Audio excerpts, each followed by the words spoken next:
সবাই তো আর গোবিন্দ সেবায় লাগে না, লাগে? লাগে না। গোবিন্দ সেবায় লাগতে গেলে স্বীকৃতি দরকার হয়। জীবনের অনেক সময় আছে বাবা, শুধু ঘুমিয়েই কাটিয়ে দিলাম।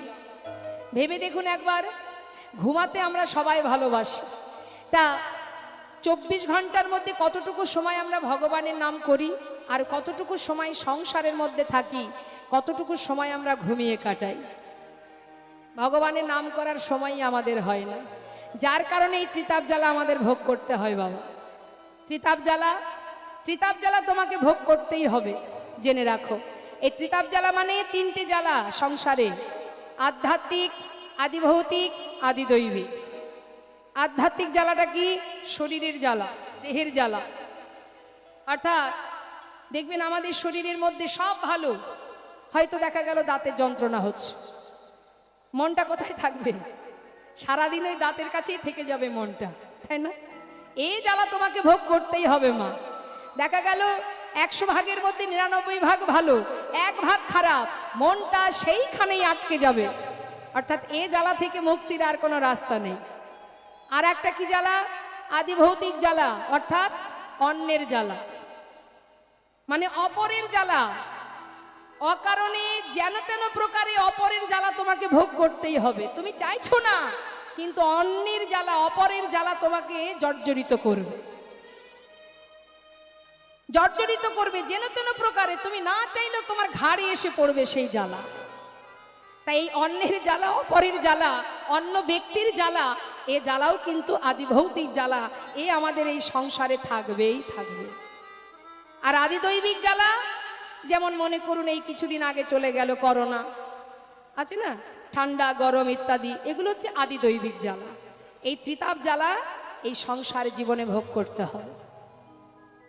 তা বৈষ্ণব মহাজন বললেন, এই ত্রিতাপ জ্বালা থেকে মুক্তি পাওয়ার একটাই রাস্তা, যেদিন তুমি নিজেকে জানতে পারবে। তোমার কাছে জ্বালা আসবে, যদি তুমি নাও তবেই আসবে, তুমি নিলে আসবে, তুমি নিও না, আসবে না। সরে যেতে হবে, নিজেকে বুঝতে হবে। গ্রহণ করলে কষ্ট, গ্রহণ না করলে কষ্ট নয়। তাই আজ দেখুন, আস্তে এক ভক্তের কথা একটু বলি মা।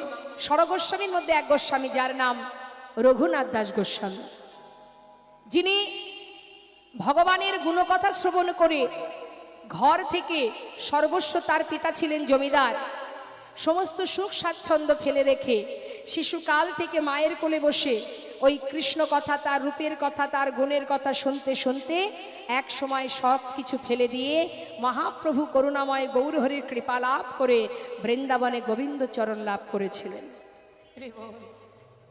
তা আজ আমার গোবিন্দের অবস্থা কি মা? অলিগলির মধ্যে দিয়ে যেতে যেতে একটা মণিখচিত দেয়াল, একটা দেয়ালে সুন্দর মণিখচিত আছে, সেই দেয়ালে, মণিখচিত দেয়ালে নিজের রূপটা দেখতে পেয়েছে।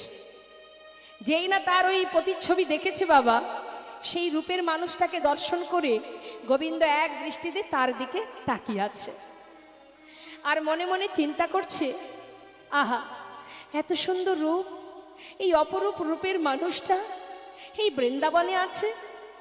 আমি তো ভেবেছিলাম আমিই বোধহয় সুন্দর এই বৃন্দাবনে, কিন্তু এখন দেখছি আমার থেকেও সুন্দর মানুষ এই বৃন্দাবনে আছে। তাকিয়ে আছি এমন ভাবে, মনে একটা আশা জেগেছে, ওই রূপের মানুষটাকে একবার বুকে জড়িয়ে ধরবে। এই ভেবে গোবিন্দ তার নিজের প্রতিচ্ছবির দিকে ছুটতে ছুটতে যাচ্ছে, তাকে ধরবে বলে। এটা তার মনে সাধ, একবার যদি তাকে জড়িয়ে ধরতে পারতাম। এত রূপ, এত সুন্দর। এমন সময় পিছন থেকে বিশাখা সখী হাতটা চেপে ধরলেন, শ্যামনা গো, এই যে ও গোবিন্দ, বলি এমন করে পাগলের মতো ছুটছো কোথায়? বিশাখা দেখো কি অপরূপ রূপের মানুষ, এমন সুন্দর, এত রূপ, এমন মানুষটাকে যদি একবার আমি বুকে পেতাম, একটি বারের জন্য যদি পরশ করতে পারতাম, আমি তাই তো যাচ্ছি বিশাখা, একটা বার ওকে বুকে জড়িয়ে ধরবো। বিশাখা সখী বলছে, দাঁড়াও শ্যামনাগর, তুমি যাকে ধরতে যাচ্ছ তুমি কোনোদিন তাকে ধরতে পারবে না। কেন পারবো না? আরে বিষয় হয়ে কখনো বিষয় ধরা যায়? তুমি স্বয়ং নিজে একজন বিষয়, যাকে ধরতে যাচ্ছ সেও তো বিষয়, তাকে ধরবে কি করে? তুমি ধরতে তো পারবে না। শোনো, বিষয় হয়ে বিষয় ধরা যায় না। আর তুমি যাকে ধরতে যাচ্ছ না, তুমি কোনোদিন তাকে পাবে না। তার কারণ তাকে একজনের চিরতরে নিজের করে ধরে রেখেছেন। তাই গৌর হরিব। যারা বুঝেছে তারা ঘর ছেড়ে জনমের মতো চলে গেছে। যেমন সরগোস্বামী, জয়রূপ সনাতন ভট্ট রঘুনাথ, শ্রীজীব গোপাল ভট্ট দাস রঘুনাথ। যারা সংসারে বুঝেছে যা কিছু আছে সবই অনিত্য, সবই অসার, এখানে আমার বলতে কিছু নেই, তারা সর্বস্ব ত্যাগ করে আপন জনার সন্ধানে নিজের মানুষের কাছে, নিজের জনার কাছে চলে গেছে। আর আমরা যা কিছু নিয়ে বুকে আগলে বসে আছি বাবা, এগুলো কেউই আমার নয়। সুন্দর একটা বিচিত্র নাট্য মঞ্চে আমরা সবাই একের পর এক অভিনয় করে যাচ্ছি। কিন্তু তুমি কি জানো যে এই জগতে যাদেরকে নিয়ে তুমি আমার আমার করছো, এটা শুধু মোহ আর মায়া। মায়া ততক্ষণ থাকবে যত সময় তোমার ক্ষমতা থাকবে। যখন তোমার ক্ষমতা ফুরিয়ে যাবে, এই মায়া মোহ আর কিছুই তোমার কাছে থাকবে না। তখন তোমাকে তোমার ঘরে যেতে হবে। কিন্তু সময় চলে গেলে কি যাওয়া যাবে? অসময়ে পৌঁছানো যাবে বাবা। একজন বৃদ্ধ বাবা, যিনি উপরতলায় 3 তলার ব্যালকনিতে বসে সকালবেলা চা পান করছে, আর তারই সামনে দিয়ে রাস্তা দিয়ে একটা 8 বছরের বালক জপের মালা হাতে নিয়ে মালা জপ করতে করতে সকালবেলা যাচ্ছে রাস্তা দিয়ে। এখন হঠাৎ চিৎকার করে সেই বৃদ্ধ বাবা বলে উঠলেন, এই খোকা, এত তাড়াতাড়ি এই পথে নেমে গেলি? আহা! তখন সেই বাচ্চাটি উত্তর দিচ্ছে, দাদু গো, শুনেছি জগতে যা কিছু আছে এগুলো নাকি আমার নয়। আমার ঠিকানা, আমার ঘর, আমার আপন জন, সে নাকি এখানে নয়, গোলক ধামে, বৃন্দাবনে। তাই মাতা পিতা গুরুজন তাদের কথা মতো সকাল সকাল পথে নেমেছি, যাতে তাড়াতাড়ি সেই আপন ঘরে ফিরে যেতে পারি। কিন্তু দাদু, তোমার যে আর সময় নেই। তুমি কবে এই পথে আসবে আর কবে তুমি সেখানে পৌঁছাবে? তোমার যে সময় শেষ, পথে চলতে গিয়ে হোঁচট খেয়ে পড়বে, আর তো তোমার সময় নেই।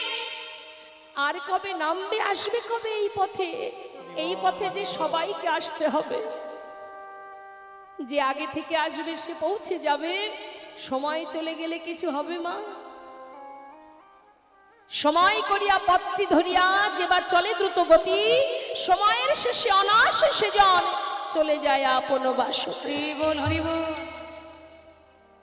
তাই কত ভক্ত আছে, হিন্দু মুসলিম, কত ভক্ত যারা নিজেকে গৌর চরণে সঁপে দিয়েছে, বুঝেছে আমাদের জীবনের একটাই পরিচয়, আমরা ভগবানের চরণের দাস, আর কিচ্ছু নয় আমাদের পরিচয়। এই ইহজগতের পরিচয় সে তো দুদিনের জন্য, আজ আছে কাল থাকবে না। যে পরিচয়টা আমি এখানে আসার পর পেয়েছি, সঙ্গে করে আনিনি, অর্থাৎ যাবার সময় এই পরিচয় এইখানে রেখেই আমাকে ফিরতে হবে। তাহলে আমার ঘর কোথায়, আমার ঠিকানা কোথায়, আমি কোথায়? মাথায় রাখতে হবে বাবা। এই জগতে যা কিছু আছে সবই আমার, কিন্তু আমি কোথায় বলতে পারি? এই যে সুন্দর হরিবাসরে শ্রবণ করছেন, দর্শন করছেন, সাধু সঙ্গ করছেন, এই যে ভক্তি আস্বাদন করছেন, এটাই হলো আপনি, যাকে চোখে দেখা যায় না। এই যে শ্বাস প্রশ্বাস চলছে, এটা হলো আমি, এই দেহটা আমি নই। দেহের মধ্যে কোথায় আপনি আছেন দেখাতে পারবেন? দেখাতে পারবেন দেহের মধ্যে আপনি কোথায় আছেন? পারবেন না দেখাতে। তাহলে আপনি কোথায়? এখানে যা কিছু আছে, এই যে দেহটা, এটা তো আমার। তাহলে এই দেহটাকে পরিচালনা করছে কে? কে চালাচ্ছে দেহটাকে? সে হলো আমি। সেটা এর মধ্যে আছে, যাকে চোখে দেখা যায় না, অনুভব করতে হয়। সেই স্বয়ং চৈতন্য, সেই সাক্ষাৎ, সেই আমি, সেই পরমাত্মা, সেই ভগবান যে এখানে আছে, যার কৃপায় পেয়েছি আমি, সেটা যখন থাকবে না, জগতে আর কিছুই থাকবে না বাবা। আমরা যে দৃশ্য, যে কোনো দৃশ্য আমরা দর্শন করি, একটু মন দেবেন মা, একটু গভীর কথা মন দেবেন। যখন কোনো কিছু আমরা দেখি, দেখি কি দিয়ে? চোখ দিয়ে, অর্থাৎ দর্শন। যা কিছু দেখি সেগুলো হচ্ছে দৃশ্য। দর্শন করছে কে? নয়ন। এ হচ্ছে দ্রষ্টা, অর্থাৎ এ দেখছে। দেখছে কি? দৃশ্য। তাহলে নয়ন কিন্তু যখন তখন একই জায়গায় থাকে? নয়নের দেখাটা, চোখের দেখা বিভিন্ন সময় বিভিন্নভাবে পরিবর্তন হয়। কি একই রকম দেখে কি চোখ? এক এক সময় এটা লাল ফুল, এটা নীল ফুল, এটা হলুদ ফুল, তাই না? অর্থাৎ পরিবর্তন হয়, দেখার পরিবর্তন। তাহলে আমাদের এই দেহটাকে চালনা করছে কে? মন।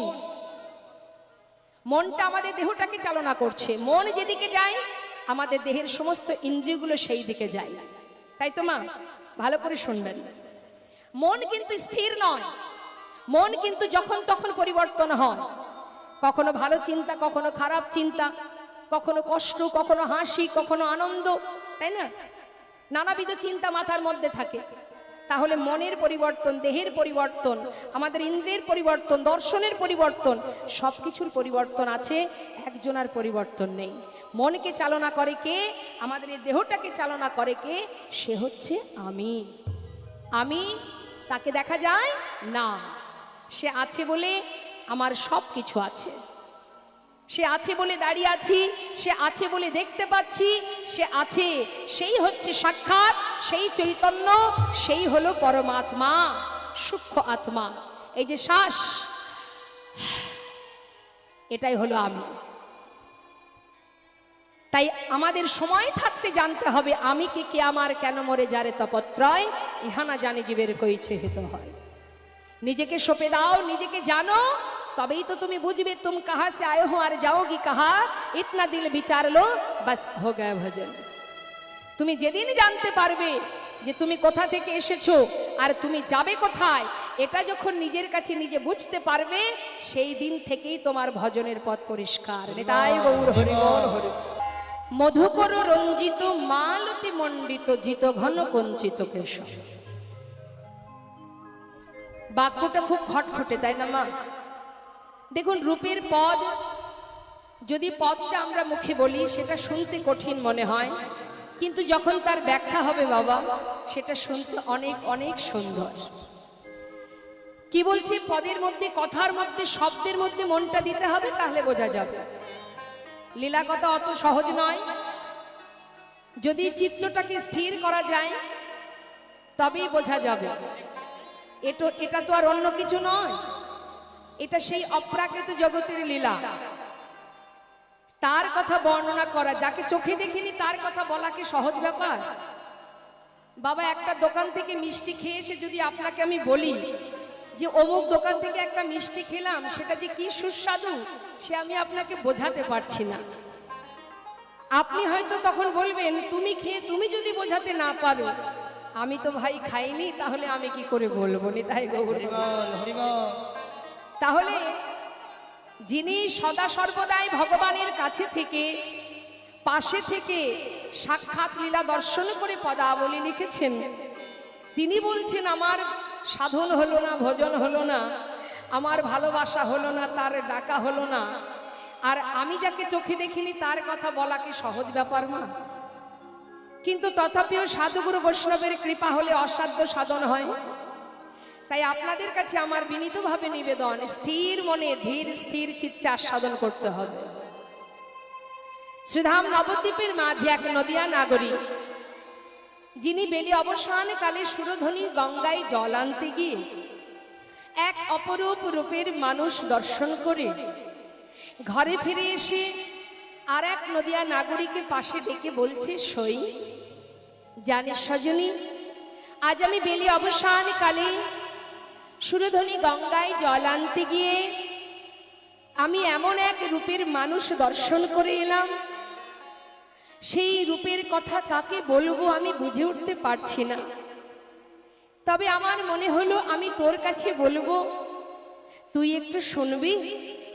দ্বিতীয় নাগরী মনে মনে ভাবছে, বাবা, যে আমিও তো গিয়েছিলাম জল আনতে, আমিও এক রূপের মানুষ দেখে এসেছি, তাহলে এক কাজ করা যায়, ও আগে বলুক, ওর কথাটা শুনবো, আর আমার দেখাটা এক হয় কি না সেটা মিলিয়ে দেখবো। হরি বল।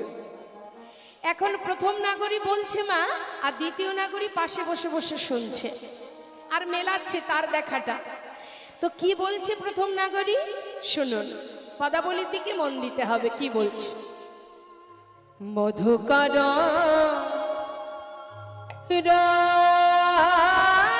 রঞ্জিত গরার মালতী মণ্ডিত জিত ঘন কুঞ্চিত কেশ মধুকর রঞ্জিত মালতী মণ্ডিত জিত ঘন কুঞ্চিত কেশ মধুকর কোন ভাগবতী সাজায়েছে,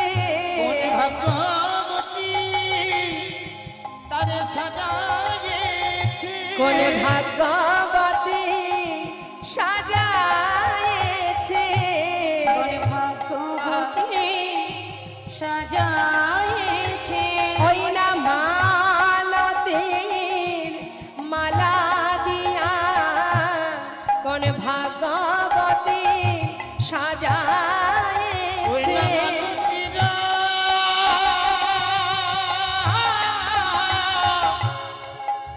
মালা দিয়া, কোন ভাগ্যবতী ওই না মালতীর মালা দিয়া আমার গোরাবন মালিকে, মালতীর মালা দিয়া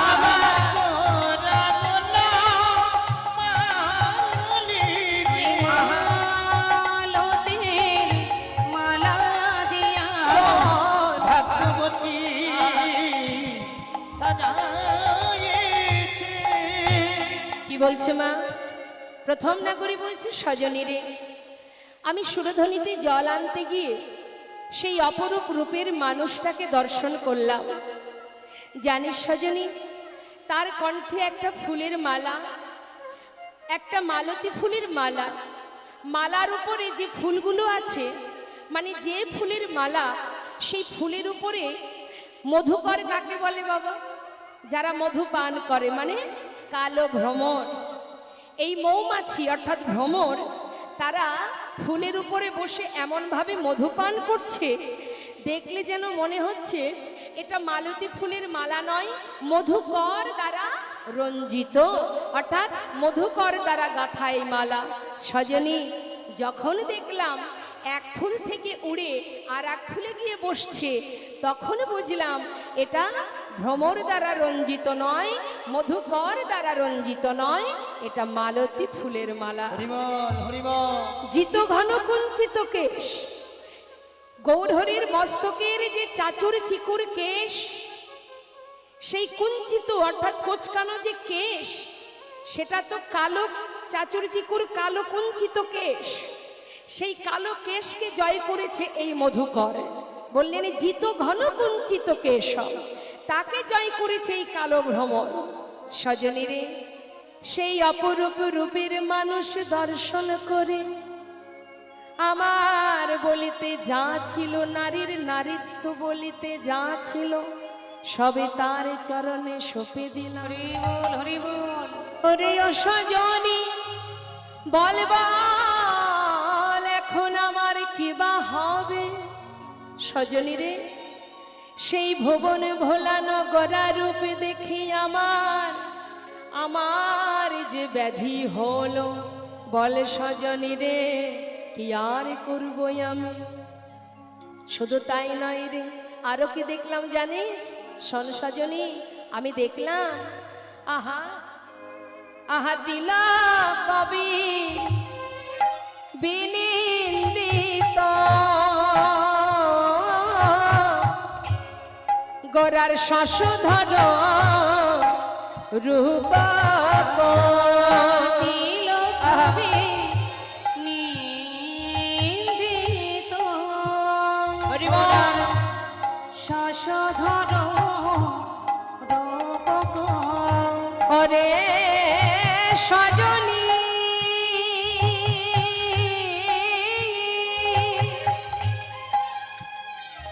কি বলবো সে রূপের কথা সজনী রে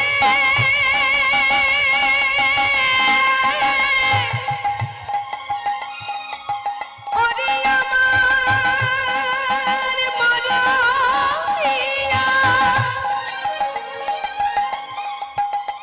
কি বলবো আমি সেই রূপের কথা সজনী রে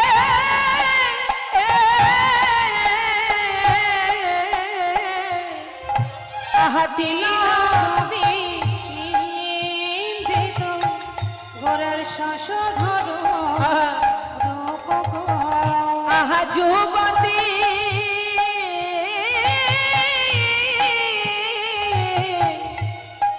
মনোহর বেশ যুবতী মনোহর বেশ সজনী রে যুবতী ওই না যুবতী মনোহরা ওই বেশরে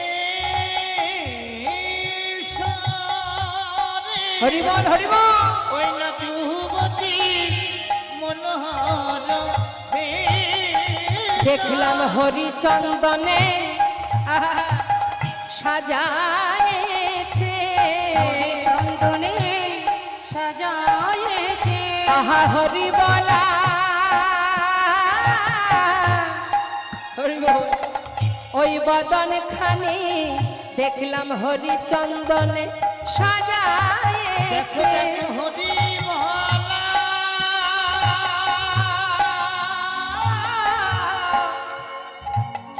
ওই বদন খানি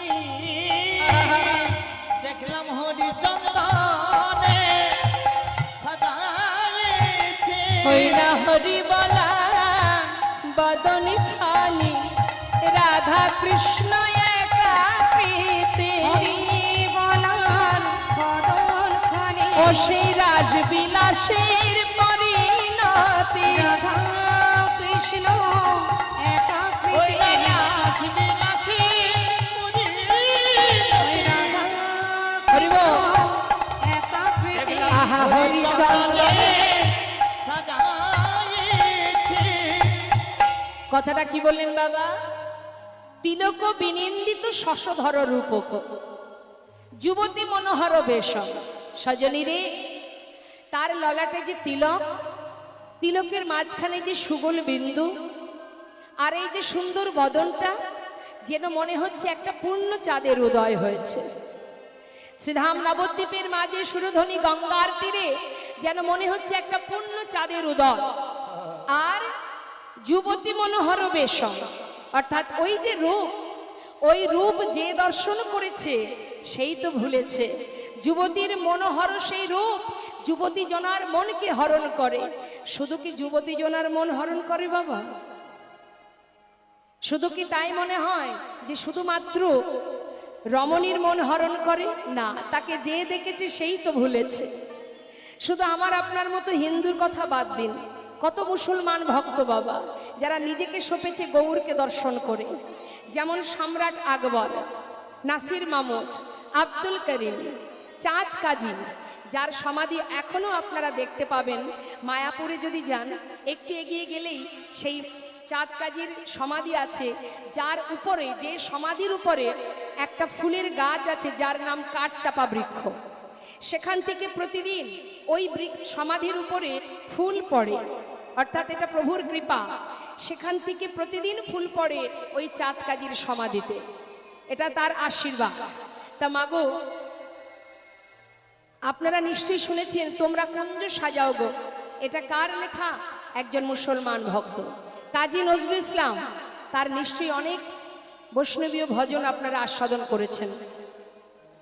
তো এই কাজী নজরুল ইসলামের একটা গান আমি ছোট করে একটু গাইছি, শুনুন।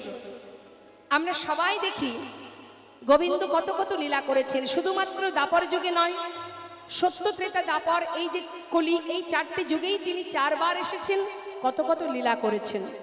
এটা তো শুধুমাত্র তার লীলা বাবা। তিনি যুগে যুগে এসে নানাবিধ লীলা করেছেন, খেলা করেছেন, কিন্তু প্রকৃত তিনি যে খেলছেন সেটা কোথায়? গোলক ধামে নিরজনে আপন মনে বসে তিনি খেলা করে যাচ্ছেন। আমরা মনে করি জগতে যা কিছু আছে সব আমার, ভাবি না মা? দেখবেন একটা কথা বাবা, যদি আমাদের জীবনে কষ্ট আসে আমরা ভগবানের দিকে হাত তুলে দিই, তুমি কষ্ট দিলে, বলি না?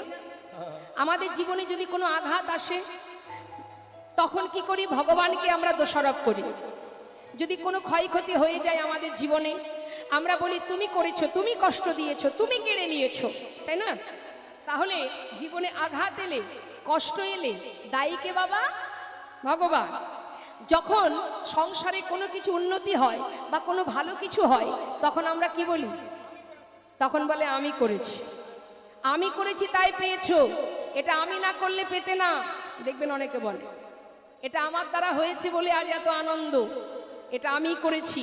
অর্থাৎ ভালো কিছু করলে আমি করেছি আর খারাপ কিছু হলে ভগবান দায়ী। এটা তো হয় না। হয় কি? তোমার কর্ম অনুযায়ী তুমি ফল পাচ্ছ, তোমার জীবনের কষ্টটা এটা তার জন্য তুমি দায়ী, অন্য কেউ নয়। জেনে রাখবে, জীবনে তুমি 1000 কষ্ট করে যদি কিছু পাও জানবে সেটা তার কৃপা, তাই তুমি পেয়েছো। আর 1000 চেষ্টা করে যদি কিছু না পাও তাহলে জানবে সেটা তার ইচ্ছা। এই দুটো শব্দ মাথায় রাখতে হবে, এই দুটো শব্দ আমাদের জীবনে মনে রাখতে হবে। যা কিছু আমরা পেয়েছি সেটা তার কৃপা, আর যেটা চেষ্টা করেও পাচ্ছি না সেটা হলো তার ইচ্ছা। সে আমাকে দিচ্ছে না কারণ তাতে আমার ভালো হবে না। নিতাই গৌর হরিব। তাই তিনি দিচ্ছেন না, তিনি যেটাই করেন সেটা জীবের মঙ্গলের কারণে। আজ সেই করুণাময় আপন মনে নিরজনে বসে যার সৃষ্টি এই ধরা, যিনি সৃষ্টিকর্তা, যিনি আমাদের সৃষ্টি করেছেন, সেই লয় আর প্রলয়ের মালিক যিনি অনাদির আদি, যিনি বসে বসে নিরজনে খেলা খেলছেন। তাই আজ নদিয়া নাগরী বলছি, সজনী যুবতী মনোহর বেশ। এই যে অপরূপ রূপ, এই রূপ দর্শন করে শুধু আমি কেন, জগতের কত জীব ভুলেছে। নদিয়ার পথ আলো করে ভক্তগণকে সাথে করে নিয়ে মনের আনন্দে গাইতে গাইতে যাচ্ছে। আমি দেখলাম সজনী, কি দেখলাম জানিস? সুরধনির কিনারায় সোনার নুপুর দিয়া পায়, নাচে না গরি গো সুন্দর গৌরঙ্গরা। হরিবল হরিবল। সুরধনির কিনারায় সোনার নুপুর দিয়া পায়, নাচে না গরি গো সুন্দর গৌরঙ্গরা। ওই সুরধনির কিনারায় সোনা নুপুর দিয়া পায়, নাচে না গরি গো সুন্দর গৌরাঙ্গরায়। আহা সুন্দর গৌরঙ্গরায়, নাগরি গো সুন্দর গৌরাঙ্গরায়। ওই না সুরধনির কিনারায় সোনার নুপুর দিয়া পায়,